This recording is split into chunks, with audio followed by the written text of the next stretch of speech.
Fear, the big controller of the human consciousness. I watch the news all the time. I watch it when I say all the time. Every day, every morning I get up, I do a little stretching. I've got a few little things that I do, and I got the TV on, so I'm listening to the morning news. And, one of the things that's being related a lot is the division in this country and extremism on both ends of, you could say, the political spectrum. Now, I'm watching all these things from afar. Honestly, I feel so little, and every day, less and less personal connection with any of it. Not feeling like has anything to do with me, really. But it does have something to do with the world I live in and the people that I communicate with. And so a big part of it is being aware of the condition of the world, and also to be able to talk to people about it and have some kind of point of view that would be healing. So here we have fear. And then I was looking at extremism in the United States, which of course is happening all over the world at different times and places, now building up because of the times that we're in, and the conditions are speeding everything up. Of course, the internet, and social media speeds all this stuff up. It's one of the reasons I got inspired to do a podcast, was put something out there that's, if somebody receives it, would bring peace. Be the opposite of what they're generating, which is all this anger. And where's this anger coming from? It's always coming from fear. Now, I'm talking about extremism, right? I'm not talking about righteous anger when you see something wrong and you don't want to be any part of it. And you want to, any influence of that in your own being, you want to get rid of. That's cool. I'm into warring within myself, cutting off those things, but not giving it a whole lot of attention. But in the outer world, see, the reason why people are so driven by fear is that's all they can relate to. They relate to their outer lives and the lives of their children and the fears they have for the future. And that, in degrees, it creates separation first, and then it can go to extreme places where you got war. At any moment it can break out. When people build those kind of feelings up. Now, I was listening to somebody taking a poll and saying 40% of Democrats or liberal and 40% of conservative, we're talking more extreme ends of the spectrum, consider a violent overthrow of the government as a reasonable thing in this country. And I look at that and I go, wow. Now I do understand, look, we live in a world that at any day you could walk into a supermarket and have nothing in there. People panic and take everything and there's nothing left and no more coming because things are falling apart. That can happen at any moment, and I am aware of that. But I'm not afraid of it in the way that most people are. I feel it because I face it. I face the reality of it. And, because I'm in a physical body, and it's not a fear of not having what I need at all in me. It's an awareness of where the people would go when something like that would happen. And if you're consciously aware of what that is, oh yeah, you get a wave. You can feel it come through you. That, yeah, it would be hellacious. There would be people who could, through the faith that they've acquired or what they've been given as a gift from the Father, that could stand through something like that without being devastated. We're talking in the soul. But many people who think they're sharp and are happening.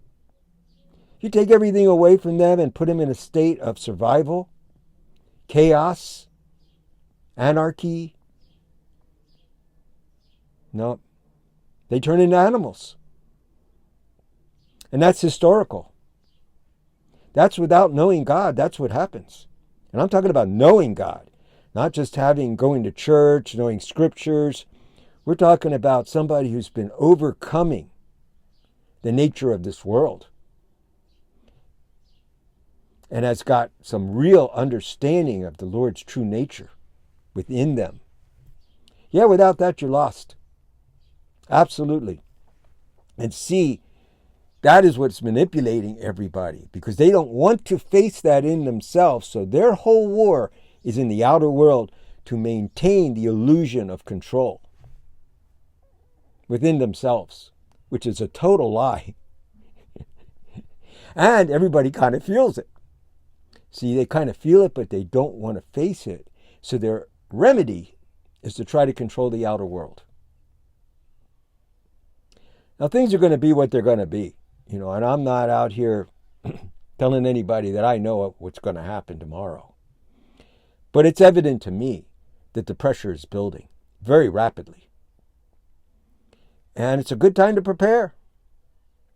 Overcoming fear. Don't participate in the mindset. And when it comes through, you recognize it for what it is. And use the truth of the Lord to cover it. Don't buy it. That's a choice we have. It doesn't mean you're not going to feel some of it. You're just not buying it. You're not believing in it. And it's a practice. And of course, to really become strong, we have to make moves in our lives. Stop partaking in the things that are adding to our fears. Our attachments, looking at them more real. There's so much that we're all controlled. When you're a person like myself, who's a freedom fanatic, and when I think of freedom, I don't think about, to do whatever I want to do in a personal, individual way. No. My realization of what freedom is to be not afraid for the Lord's Spirit to move freely through me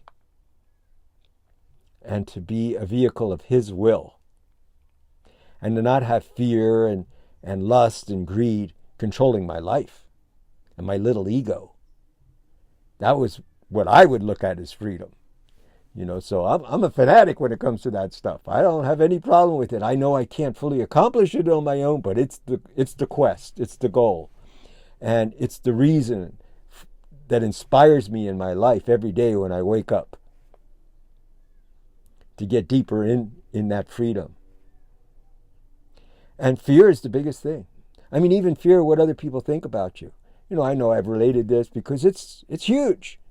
The wiring we have inside of being afraid to stand up when we're being called because of how people are going to perceive it, or the way we act and how people perceive that. And then there's, especially when you could say a relationship with another person or persons becomes overly important to us. And so we're all about satisfying them. See, that's all fear-based because you're worried about losing it.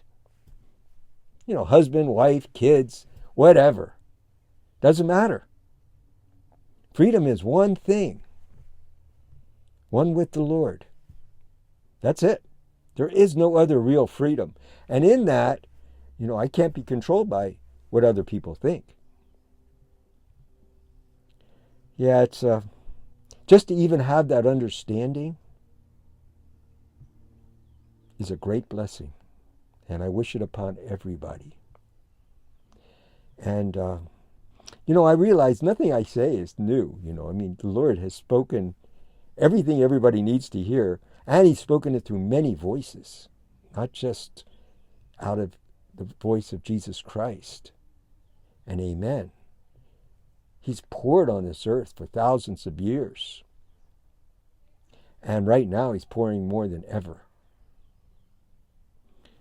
But yeah, I'm another voice in the wilderness. Amen.